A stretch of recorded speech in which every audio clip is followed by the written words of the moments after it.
Students, ये जो session होगा ये बहुत ही इंपॉर्टेंट होने वाला है जो आने वाला एग्जाम है बीएससी बायोलॉजी के लिए, क्योंकि इसमें से काफ़ी ज़्यादा इंपॉर्टेंट टॉप 50 इंपॉर्टेंट क्वेश्चंस को मैं लेके आया हूँ आप लोगों के सामने। हम डिस्कस करने वाले हैं, तो चलिए डिस्कस करते हैं बिना समय गंवाए।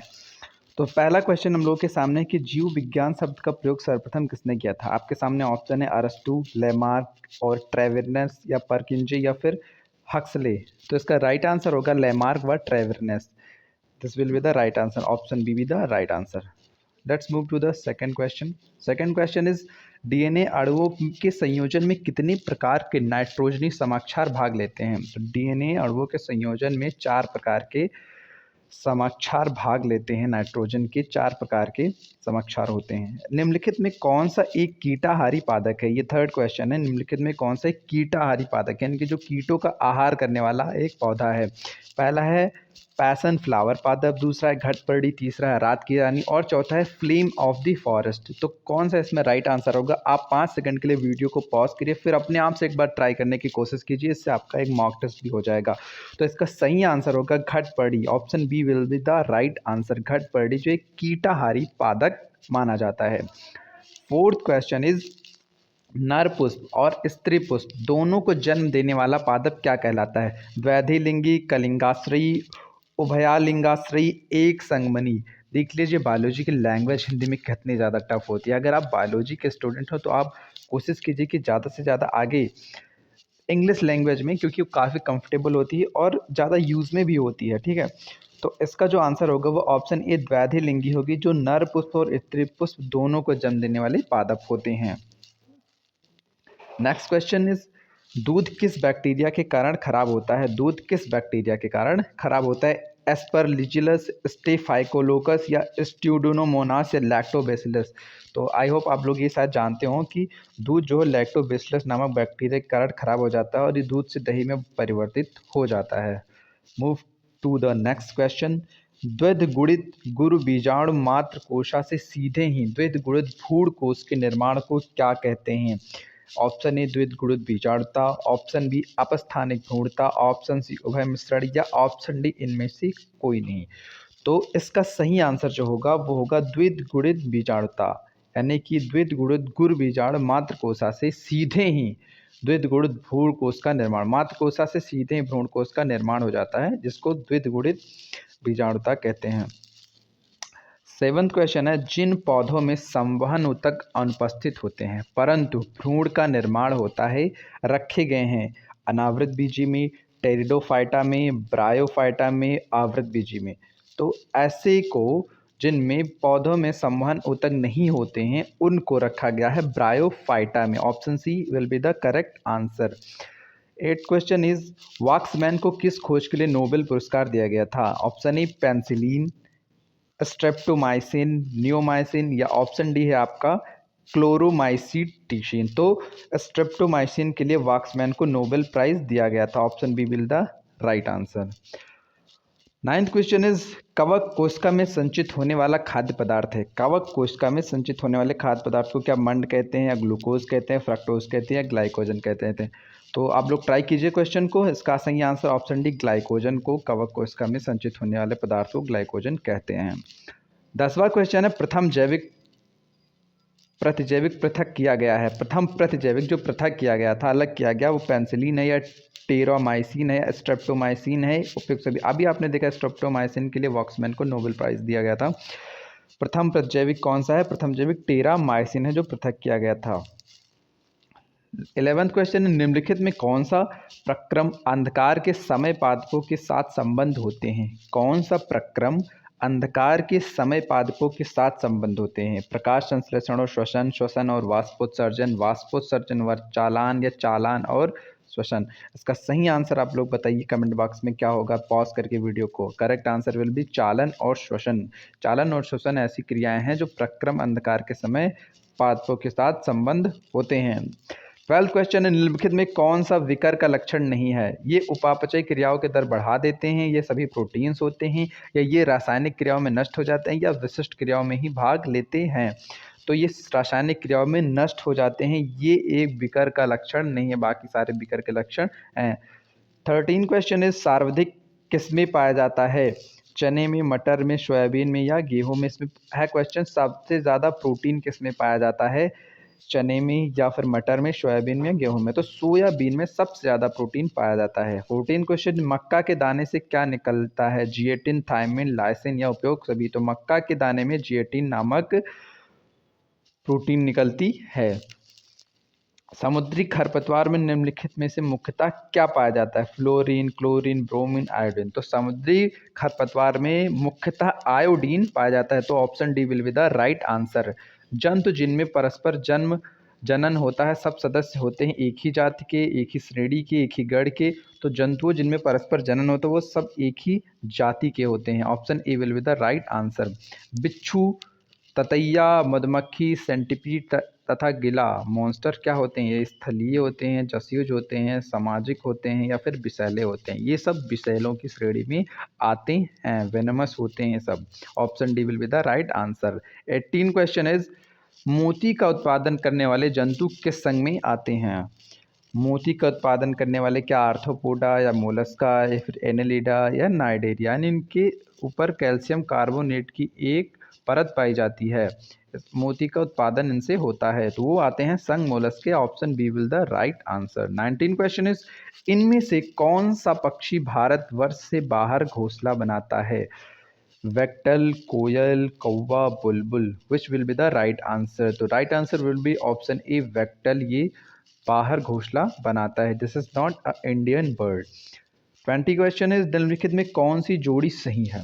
एपीकल्चर मधुमक्खी के बारे में अध्ययन करते हैं, सेरिकल्चर मछली के बारे में क्या अध्ययन करते हैं, क्या मधुमक्खी के अध्ययन को पिसिकल्चर कहते हैं या फिर रेशम कीट के अध्ययन को एपीकल्चर कहते हैं? तो इसमें जो सही जोड़ी है वो एपीकल्चर मधुमक्खी के अध्ययन को कहते हैं। E will be the right answer. मानव शरीर में संक्रमण को रोकने में मदद करने वाला विटामिन है, मानव शरीर में जो संक्रमण को कौन रोकता है, vitamin A, B, C, D? तो मानव शरीर में संक्रमण को रोकने वाला विटामिन ए है। विटामिन ए का स्रोत कौन सा है, जैसे आम व सेब, वैसे विटामिन ए के स्रोत जितने फ्रूट्स रहते हैं, खट्टे फ्रूट्स को छोड़कर, उसमें विटामिन ए प्रचुर मात्रा में पाई जाती है। घटते हुए क्रम में मानव शरीर में विद्यमान प्रमुख तत्व हैं, घटते हुए सबसे ज़्यादा क्या पाया जाता है, सबसे ज़्यादा क्या, कैल्शियम या फिर iron, sodium, phosphorus, calcium, phosphorus, potassium, sulphur? गंधक मतलब क्या होता है, सल्फर होता है। तो विच will be the descending order it is found in human bodies? तो कैल्शियम सबसे ज़्यादा पाया जाता है, फिर फास्फोरस पाया जाता है, फिर सल्फर पाया जाता है, फिर पोटेशियम, फिर सोडियम पाया जाता है। 23rd क्वेश्चन, समान वसा के अणुओं के संश्लेषण में कौन से रासायनिक बंध बनते हैं? तो समान वसा के अणुओं में क्या एमाइड बनता है, फास्फोएस्टर बंध बनता है, एस्टर बंध बनता है, ग्लाइकोसिडिक बंध बनता है? तो इसका होगा एस्टर बंध बनता है। किसमें, समान वसा के अणुओं के संश्लेषण में एस्टर बंध बनता है। किस रूप में? 24 क्वेश्चन इस, किस रूप में पची हुई प्रोटीन्स का शरीर में संचरण होता है, एंजाइम के रूप में, वसीय अम्ल के रूप में, न्यूक्लिक अम्ल के रूप में या अमीनो अम्ल के रूप में? तो अमीनो अम्ल को जो प्रोटीन की यूनिट माना जाता है, इसी रूप में प्रोटीन का संश्लेषण होता है, संचरण होता है। लार का टालिन एंजाइम किस माध्यम से क्रियाशील होता है, क्या हल्का अम्लीय होता है या तीव्र अम्लीय, हल्का क्षारीय होता है या उपयुक्त सभी होता है? तो लार का जो टालिन होता है वो हल्का क्या होता है, अम्लीय होता है। Option A will be the right answer, हल्का अम्लीय होता है। कठोर व्यायाम के समय पेशियों में क्या बनता है, ग्लूकोज से ग्लाइकोजन बनता है, वसा से प्रोटीन बनता है या फिर ग्लूकोज से प्रोटीन बनता है या फिर पायरुविक अम्ल से लैक्टिक अम्ल बनता है? विच will be the right answer. जब आप कठिन मेहनत करते हैं तो आपके मसल्स में किसका फॉर्मेशन होता है, तो पायरुविक अम्ल से लैक्टिक अम्ल बनता है, जो कि लैक्टिक अम्ल ही आपकी थकान के लिए उत्तरदायी होता है, लैक्टिक अम्ल से आपको थकान आती है। 27वां क्वेश्चन है, लाल रक्त कोशिकाओं यानी कि आरबीसी का विघटन मुख्यतः शरीर के किन अंगों में होता है, कि यकृत में, प्लीहा में, छोटी आंत में या फिर अस्थि मज्जा में? तो देखिए जो विघटन होता है वो अस्थि मज्जा में ही होता है। अस्थि मज्जा को graveyard of the blood कहते हैं, यानी कि रक्त का कब्रगाह कहते हैं, और प्लीहा को क्या कहते हैं, ब्लड बैंक कहते हैं, यहाँ पे रक्त को इकट्ठा किया जाता है। हीमोग्लोबिन क्या है, या क्या ये आयरन है, विटामिन है, खनिज लवण है या जटिल प्रोटीन है? तो हीमोग्लोबिन एक प्रकार की जटिल, बहुत ही कॉम्प्लेक्स प्रोटीन है, जो कि आयरन के साथ संलग्नित होती है, ब्लड में पाई जाती है, जो कि ऑक्सीजन को कैच करती है। सलाकाओं में कौन सी पिगमेंट पाई जाती है? हमारी आँखों में सलाकाएँ पाई जाती हैं, उसमें कौन सी पिगमेंट यानी कौन सा वर्णक पाया जाता है? केराटिन, रेटिनिन, मेलानिन या फिर ऑप्शन डी फोटोसिन। तो देखिए, मेलानिन तो आपकी त्वचा में पाई जाती है, ठीक है? और शंख में रेटिनिन पाई जाती है और आपकी सलाकाओं में क्या पाई जाती है?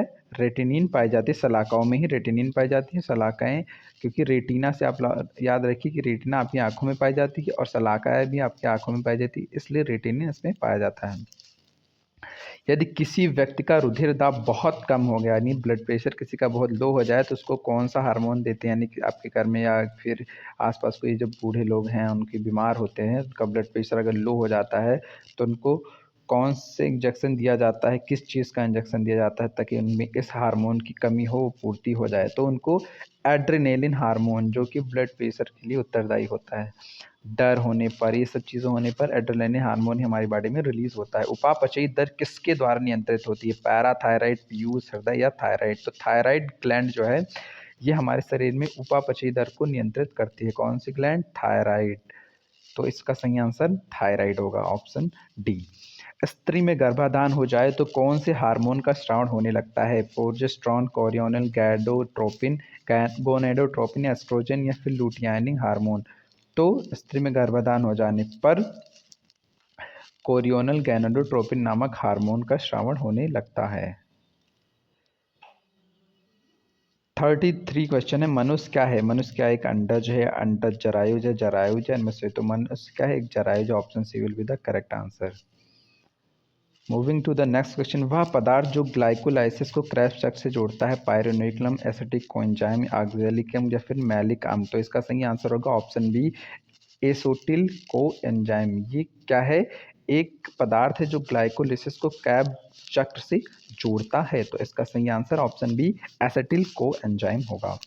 जल आवश्यक लवणों तथा एनी लाभदायक पदार्थों का पुनरावशोषण मुख्यतः होता है? हेनले के लूप में, समप्रस्थ कुंडलित नलिका में, दूरस्थ कुंडलित नलिका में? कोई नहीं। तो जल और आवश्यक लवणों का लाभदायक पदार्थों यानी जो हैं, यानी वाटर, सॉल्ट और जितने भी मटेरियल हैं, उनका पुनरावशोषण जो होता है वो बी यानी समीपस्थ कुंडली नलिका में होता है। ये इसका सही आंसर होगा। 36 क्वेश्चन है। सेरेब्रल पल्सी एक मस्तिष्क संबंधी विकार है जो सामान्यतः पाया जाता है वृद्धों में, ड्रग नशेड़ियों में, या फिर छोटे बच्चों में, या केवल महिलाओं में? तो सेरिब्रल पल्सी जो है एक मस्तिष्क का विकार है, वो पाया जाता है केवल छोटे बच्चों में, ठीक है? ये ऑप्शन सी इसका सही आंसर होगा। 37 क्वेश्चन इज, निम्नलिखित में कौन सा पौष्टिक तत्व अस्थि व दांतों के निर्माण व मजबूती के लिए आवश्यक नहीं है? कौन सा तत्व है जो दांत व अस्थि के मजबूती के लिए आवश्यक नहीं है? Calcium, phosphorus, iodine? बहुत इजी क्वेश्चन, आप लोग जानते हो कैल्शियम दांतों व हड्डी के मजबूती के लिए बहुत आवश्यक है, फास्फोरस भी आवश्यक है, आयोडीन आवश्यक है या नहीं? नहीं, आयोडीन नहीं आवश्यक है। आयोडीन नमक है, या गले में इसकी कमी से गले में घेंघा रोग हो जाता है। निम्नलिखित में कौन सा एक विटामिन ए का प्रचुरतम स्रोत है? सेब, पपीता, अमरूद, आम? ये चारों फल हालांकि सब में लगभग विटामिन ए पाया जाता है, लेकिन इसमें सबसे ज़्यादा विटामिन किस में पाया जाता है? तो मैंगो में सबसे ज़्यादा विटामिन ए पाया जाता है, इन चारों से कंपैरिजन किया जाए तो। भक्षी कोशिकाओं का कार्य करने वाली यकृत या जिगर कोशिकाएं हैं जो भक्षी कोशिकाओं का काम करती हैं। यकृत में पाई जाने वाली ऐसी कोशिकाएं जो कि भक्षी कोशिकाएं कहलाती है, उनको क्या कहता है? पिट्यूसाइड्स या फिर भक्षण, या ये दोनों, या फिर कड़िका पारण? तो कड़िका पारण जो है उनको भक्षी कोशिकाएं कहते हैं, जो कि यकृत में पाई जाती हैं। 40 क्वेश्चन है। न्यूक्लियर मेडिसिन के ट्रेशर सिद्धांत के लिए 1944 में किसे चिकित्सा का नोबेल पुरस्कार दिया गया था? आप लोग इसको अटेम्प्ट करेंगे, सारे क्वेश्चन आप लोग अटेम्प्ट कीजिए। जब तक मैं क्वेश्चन को पढ़ता हूँ आप लोग ऑप्शन को देखिए और 10 सेकंड का समय लीजिए, पॉज कीजिए वीडियो को, उसके बाद आप लोग अटेम्प्ट कीजिए कि कौन सा आंसर सही होगा। तो जॉर्ज हैवेसी, जॉर्ज फिलिस, रॉबर्ट बुन, किसको नोबेल पुरस्कार दिया गया था? तो George Hevesy, option A will be the right answer, इसको नोबेल पुरस्कार दिया गया था। कैट स्कैन के आविष्कारक हैं Hans M Cormack field, Ian Donald, W V Cannon या हैंसबर्ग? तो हैंसबर्ग ने डिस्कवरी की थी कैट स्कैन की, नहीं माफ़ कीजिएगा, option A Hans M Cormack field ने कैट स्कैन के आविष्कारक हैं। 42 क्वेश्चन इज टाइफाइड में शरीर का कौन सा अंग प्रभावित होता है? तो टाइफाइड में शरीर का क्या फेफड़ा प्रभावित होता है, तिल्ली प्रभावित होता है, यकृत प्रभावित होता है या आंत प्रभावित होती है? टाइफाइड में शरीर की आंत प्रभावित होती है। इस रोग से शरीर का आंत सबसे ज़्यादा प्रभावित होता है। बीसीजी का अर्थ है, बीसीजी का अर्थ क्या है? Bacterial serum growth, bacillus culture growth, bacillus कोलोमेटिग्यूरेन या बैक्टीरियल कैलकुलेटिंग ग्रोथ। इसमें कौन सा सही आंसर? तो option C will be the right answer, bacillus कैलोमेटिग्यूरेन। ये इसका बीसीजी का फुल फॉर्म होता है। बढ़ते हैं अगले क्वेश्चन की तरफ। अगला क्वेश्चन है मनोविश्लेषण पद्धति के प्रतिपादक कौन थे? फ्रायड, एंडलर, यंग या पिनेल। मनोविश्लेषण पद्धति के प्रतिपादक कौन? तो मनोविश्लेषण पद्धति के प्रतिपादक जो थे वो ऑप्शन ए फ्रायड थे। ठीक है, आई होप आपने सही किया होगा क्वेश्चन।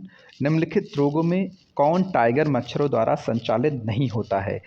तो पीत ज्वर, डेंगू, चिकनगुनिया, जापानी इंसेफ्लाइटिस, इसमें कौन सा सही होगा जो टाइगर मच्छरों द्वारा संचालित नहीं होता है, यानी इसके द्वारा नहीं? तो जो जापानी इंसेफ्लाइटिस है वो टाइगर मच्छरों द्वारा संचालित नहीं होता है। तो option D will be the right answer. Let's move to the next question. Next question is उत्परिवर्तनों का क्या कारण है? जीवाणु द्वारा संक्रमण, एक जनक का प्रबल स्वभाव, पोषण दशाएं या जीन में आकस्मिक परिवर्तन। तो उत्परिवर्तन का जो कारण है ऑप्शन डी, जीन में आकस्मिक परिवर्तन से ही उत्परिवर्तन हो जाता है, नए नए विकार आ जाते हैं, पीढ़ियां बदल जाती हैं उत्परिवर्तन से। जीव विकास में उत्परिवर्तन का क्या महत्व है? आनुवांशिक भिन्नताएं, जननिक अलगाव, जननिक पुनर्मिश्रण या फिर इनमें से कोई नहीं। तो इसका जो सही आंसर होगा वो आनुवांशिक विभिन्नताएं आ जाती हैं उत्परिवर्तन के कारण से। Option A will be the right answer. Let's move. Question is, यदि एक बालक के पिता हीमोफीलिया ग्रस्त हैं और माता हेट्रोजाइगस हैं तो बालक के हीमोफीलियोग्रस्त होने की संभावना कितनी प्रतिशत है? हीमोफीलिया अगर पिता को है तो माता में नहीं है, तो कितनी संभावना है कि हीमोफीलिया उसके बच्चे में हो जाए? तो 50% चांस है, यानी कि option B will be the right answer. हो भी सकता है उसे और नहीं भी हो सकता है। निम्नलिखित में कौन सी बीमारी या बीमारियां एक उत्परिवर्तनी जीन के कारण है? हीमोफीलिया, सिकल सेल एनीमिया या फिर थैलीसीमिया उपयुक्त सभी। तो इस सारे के सारे जो बीमारियां हैं ये एक उत्परिवर्तनीय जीन के कारण है, जेनेटिक रोग हैं ये चारों के चारों, हीमोफीलिया, सिकल सेल एनीमिया या फिर थैलीसीमिया। और 50वां और फाइनल क्वेश्चन है कि डार्विनवाद की सबसे बड़ी कमजोरी इनमें से किसकी व्याख्या की कमी थी? कौन सी चीज़ की व्याख्या नहीं कर पाए थे? प्रचुर संतानपत्ति या विभिन्नताओं की या फिर योग्यता उत्तरजीविता की या फिर जीवन संघर्ष की? तो जो डार्विनवाद की सबसे बड़ी कमी थी वो ये थी कि वो विभिन्नताओं की व्याख्या नहीं कर पाए थे। तो option B will be the right answer, यानी कि इसका सही आंसर ऑप्शन बी विभिन्नताएं हैं। You can see the end check the answer option B. I hope ये सारे क्वेश्चन आपको समझ में आएंगे। काफ़ी इंपॉर्टेंट क्वेश्चन 50 क्वेश्चन थे जो कि बायोलॉजी, बीएससी बायोलॉजी में, और साथ साथ जहाँ पे जीके के क्वेश्चन बनते वहाँ भी एक आ सकते हैं, इनकी संभावना काफ़ी ज़्यादा है। ठीक है,